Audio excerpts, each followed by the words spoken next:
Hi guys, this is Reena V. George from RVG Maths and Talents. Welcome all of you.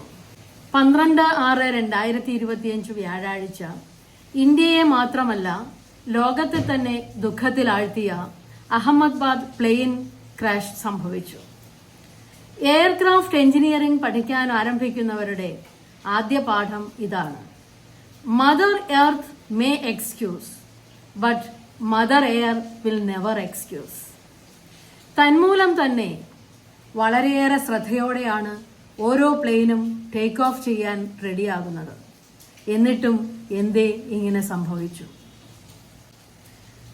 Air ഇന്ത്യയുടെ AI-171 എന്ന B7878 dream liner എന്ന aircraft Ahmedabad international എയർപോർട്ടിൽ നിന്ന് take off ചെയ്ത് 1 മിനിറ്റിനുള്ളിൽ പൈലറ്റിന് പ്ലെയിനിന്റെ control നഷ്ടപ്പെടുകയും mayday call ഉയർത്തുകയും ചെയ്തു.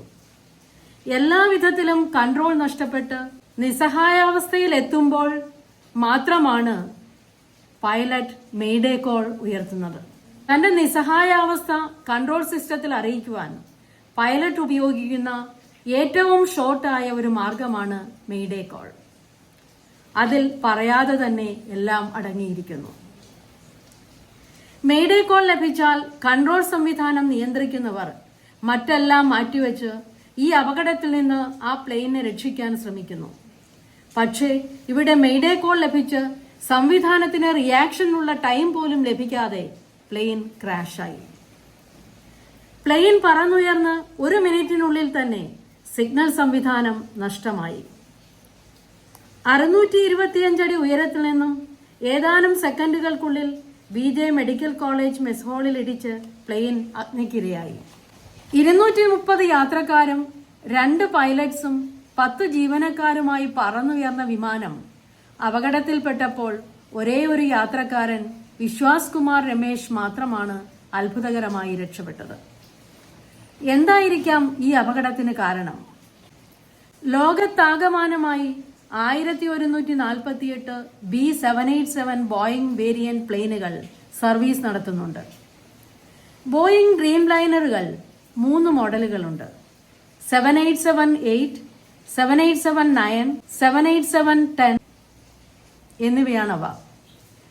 അപകടത്തിൽപ്പെട്ട AI-171 പ്ലെയിൻ B787-8 സീരീസിൽപ്പെട്ടതാണ്. എയർ ഇന്ത്യയുടെ പ്രൗഢമായ വിമാന ശ്രേണികളിൽപ്പെട്ട ഇത്തരം 33 B787 സീരീസ് വിമാനങ്ങളുണ്ട്. അപകടത്തിൽപ്പെട്ട ഡ്രീം ലൈനർ പ്ലെയിനിന് അപകടത്തിന്റെ യാതൊരു ഹിസ്റ്ററിയുമില്ല. ഈ പ്ലെയിനിന്റെ റൈറ്റ് എഞ്ചിൻ 2025 മാർച്ചിൽ, അതായത് 3 മാസങ്ങൾക്ക് മുൻപാണ് ഇൻസ്റ്റോൾ ചെയ്തത്. ലെഫ്റ്റ് എഞ്ചിന്റെ റൂട്ടീൻ ചെക്കിംഗ് ഇനി ഡ്യൂ ആയിട്ടുള്ളത് 2025 ഡിസംബറിലാണ്. ക്യാപ്റ്റൻ സബർവാൾ 11,500 അവേഴ്സ് ഫ്ലൈയിങ് എക്സ്പീരിയൻസും first officer Clive കുണ്ടർ 3,400 hours flying എക്സ്പീരിയൻസുമുള്ള വിദഗ്ധരാണ്. എന്നിട്ടും എന്താണ് സംഭവിച്ചത്? വിദഗ്ധർ പല അഭിപ്രായങ്ങൾ പറയുന്നു. അതിൽ ഒന്നാമത്തെ റീസൺ ഡ്യുവൽ എഞ്ചിൻ ഫെയിലിയർ ആണ്. ടേക്ക് ഓഫ് ചെയ്ത് 3.5 കിലോമീറ്റർ റൺവേയിലൂടെ സഞ്ചരിച്ച് ഉയർന്ന വിമാനം 625 മീറ്റർ ഹൈറ്റിലെത്തിയിട്ട് താഴാൻ തുടങ്ങുകയും പൈലറ്റ് മെയ്ഡേ കോൾ നടത്തുകയും ചെയ്തു എന്നത് ഈ വാദത്തെ ശക്തിപ്പെടുത്തുന്നു. ഇത്രയും സ്ട്രെങ്ത് ഉള്ള ഒരു പ്ലെയിനിന്റെ 2 എഞ്ചിനും ഫെയിലിയർ സംഭവിക്കുക എന്നത് വളരെ വളരെ റയറായ ഒരു കാര്യമാണ്. ഒരു എഞ്ചിൻ 3 മാസം മുൻപ് മാത്രം ഇൻസ്റ്റോൾ ചെയ്തതാണ് എന്നുകൂടി ഓർക്കണം. പക്ഷേ നമുക്ക് ലഭ്യമായ വീഡിയോകളിൽ റാറ്റ്, അതായത് റാം എയർ ടർബൈൻ ഡിപ്ലോയിഡ് ആയിട്ടുണ്ട് എന്നാണ് വിദഗ്ധർ പറയുന്നത്. അതായത് മാസീവായിട്ടുള്ള electrical or hydraulic or dual engine failure ഉണ്ടാകുമ്പോൾ മാത്രം ഓട്ടോമാറ്റിക്കായി പ്രവർത്തിക്കുന്ന ഒരു ഉപകരണമാണ് റാറ്റ്. ഇത് മാനുവലായിട്ടും പ്രവർത്തിപ്പിക്കാൻ സാധിക്കും. വീഡിയോകളിൽ റാറ്റ് ദൃശ്യമായിരിക്കുന്നത് 2 എഞ്ചിനുകളും പ്രവർത്തനരഹിതമായി പോയി എന്ന വാദത്തെ ശക്തിപ്പെടുത്തുന്നു. രണ്ടാമത്തെ റീസൺ പൈലറ്റ്സ് ഫെയിലിയർ. വീഡിയോകളിൽ കാണുന്ന ഇംപ്രോപ്പർ വിങ് ഫ്ലാപ്പിംഗ് ഈ റീസണെ ശക്തിപ്പെടുത്തുന്നു. മറ്റൊന്ന് ലാൻഡിംഗ് ഗിയർ റിട്രാക്ട് ചെയ്തിട്ടില്ല എന്നതാണ്. സാധാരണ 100 or 200 മീറ്റർ ഹൈറ്റിൽ എത്തുമ്പോൾ ലാൻഡിംഗ് ഗിയർ റിട്രാക്ട് ചെയ്യേണ്ടതാണ്. അതെന്തുകൊണ്ട് സംഭവിച്ചില്ല എന്നത് ഒരു ചോദ്യചിഹ്നമാണ്.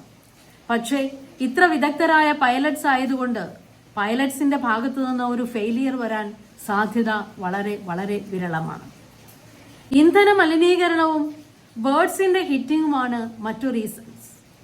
ഇതിനും ഇവിടെ സാധ്യത കുറവാണെന്ന് വീഡിയോ ദൃശ്യങ്ങളിൽ നിന്ന് വിദഗ്ധർ പറയുന്നു. എയർ ഇന്ത്യയും ടാറ്റ ഗ്രൂപ്പും DCGAയും ഇന്ത്യൻ ഗവൺമെന്റും ഒഫീഷ്യലായി ഇതുവരെ ഒരു റീസൺസും പ്രഖ്യാപിച്ചിട്ടില്ല. ബ്ലാക്ക് ബോക്സും കോക്പിറ്റ് വോയിസ് റെക്കോർഡറും അപകട സ്ഥലത്തു നിന്ന് ലഭ്യമായിട്ടുണ്ട്. അത് അനലൈസ് ചെയ്ത് തീർച്ചയായും ഈ ക്രാഷിന്റെ കാരണങ്ങൾ നമുക്ക് കണ്ടെത്താൻ സാധിക്കും. യാത്രക്കാർ കൂടാതെ ആ മെഡിക്കൽ കോളേജ് ക്യാമ്പസിൽ ഉണ്ടായിരുന്ന എത്രയോ ആളുകൾ കൊല്ലപ്പെട്ടു. എന്തു തന്നെയായാലും ഈ അപകടം എത്രയോ മനുഷ്യരുടെ, എത്രയോ കുടുംബങ്ങളുടെ സ്വപ്നങ്ങളുടെ ചിറകുകളാണ് അരിഞ്ഞുകളഞ്ഞത്. മേൽപ്പറഞ്ഞ എന്ത് റീസൺസ് ആയിരുന്നാലും ടെക്നോളജി ഇത്രയും വളർന്ന ഈ കാലത്ത് മനുഷ്യർക്ക് തടയാൻ കഴിയുമായിരുന്ന ഒരു അപകടമാണ് ഇത്. ഇനിയെങ്കിലും ഇങ്ങനെയൊരു അപകടം ഉണ്ടാകാതെ സത്വര നടപടികൾ ബന്ധപ്പെട്ട അതോറിറ്റീസ് തീർച്ചയായും സ്വീകരിക്കേണ്ടതാണ്. Thank you.